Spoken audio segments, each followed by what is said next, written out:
back to the CBR650R channel. Been a while since I've done anything to the bike, so it was about time for a little bit of a change. Looks nice, don't get me wrong. The last time you saw this, I had fitted the Akrapovic. So now we are going for some bodywork modifications. There's a reason behind this, which I will explain. But I have gone out and purchased the extended fairing panels. I've fitted this side, and you can see here, just kind of finishes the bike off. Mount quite nice and easily, to be fair. Quite a nice fit, although there are a few gaps that will need sorting out, so I will sort those out because I've got OCD. But all in all, that side is fitted, so I will move on to the other side.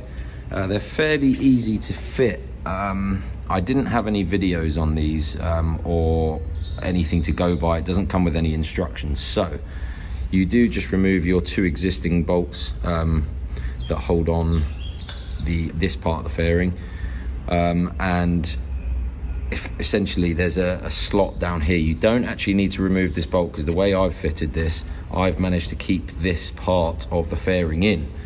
A lot of 2020 owners or 2019 have had to remove this, but I quite like it, so I have slightly modified the panel itself.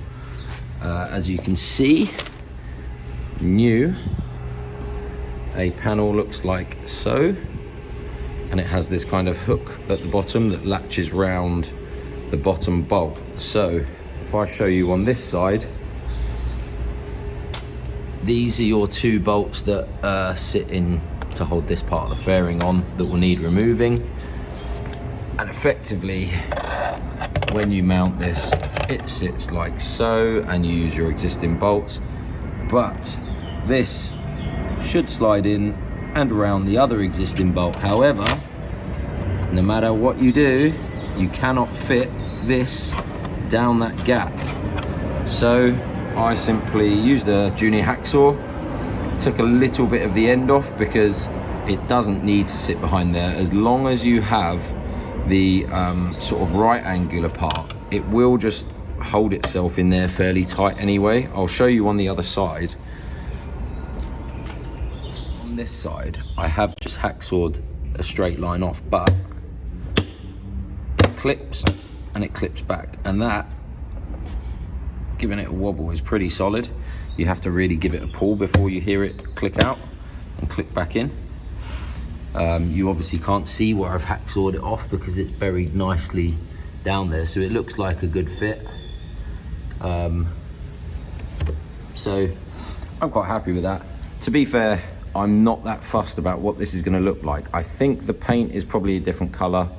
Hard to tell in this light because I'm in an underground garage, but I'm pretty sure that that's not a great paint match. But hey, I'm wrapping the bike anyway and completely changing the look and the color of it, so I'm not too fussed. But to do the wrap, I do think you need these fairings on it, because without that fairing, the wrap is going to look a little bit bare. So these are sort of half fairing bikes, if you like, and I think without this piece here, whatever design I'm going to have down the side of the bike, so you know, if there's writing down that way, you're going to lose half of it. So all I'm doing is filling that gap in, knowing full well it's just going to get wrapped straight over anyway, so I'm really not fussed about the color matching.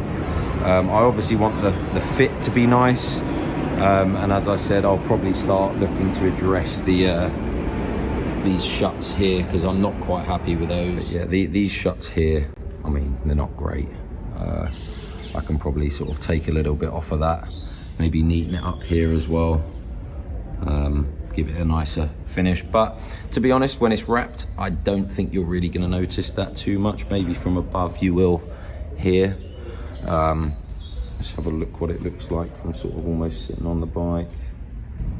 Yeah, but yeah, I'll probably, you know, look to address that further down the line. But all in all, fairly easy to fit, changes the look of the bike a little bit, and yeah, I'm quite happy with them. So in a matter of minutes, I've fitted the other side, so we now have both extended fairings fitted.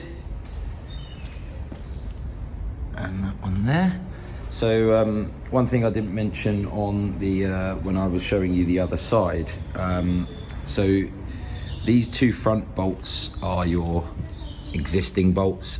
They've got nice little covers. They just give you just a pop over the top so you don't see a silver bolt.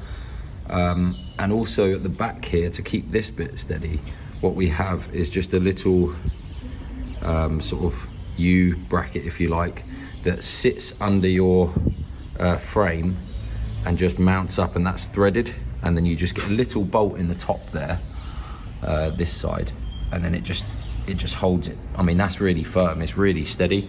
So I've got to give it to them. They are fitted really well, and as you can see, I did hacksaw a little bit off, and now that's slotted in there nicely.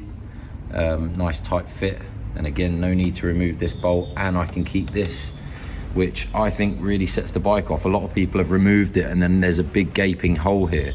I prefer the look of it with that fitted, so as I said, I have modified it. I'll show you the two bits that I've cut off. So these are the two little bits I just hacksawed off the bottom, just a junior hacksaw.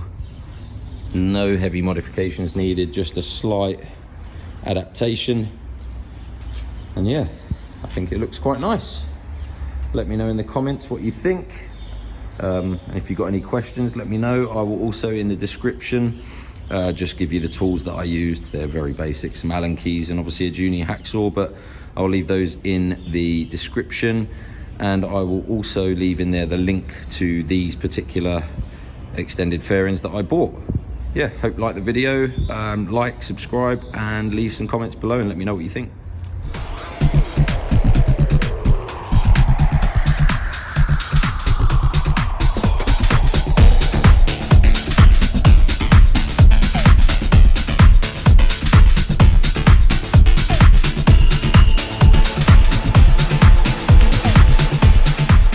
Installation is complete on the extended side fairings. I hope you found the video useful. You know what to do, give me the thumbs up. If you didn't like the video or you wanted to ask me something, drop some comments below. Subscribe to CBR650R UK, and I hope to see you on the next video soon. Cheers.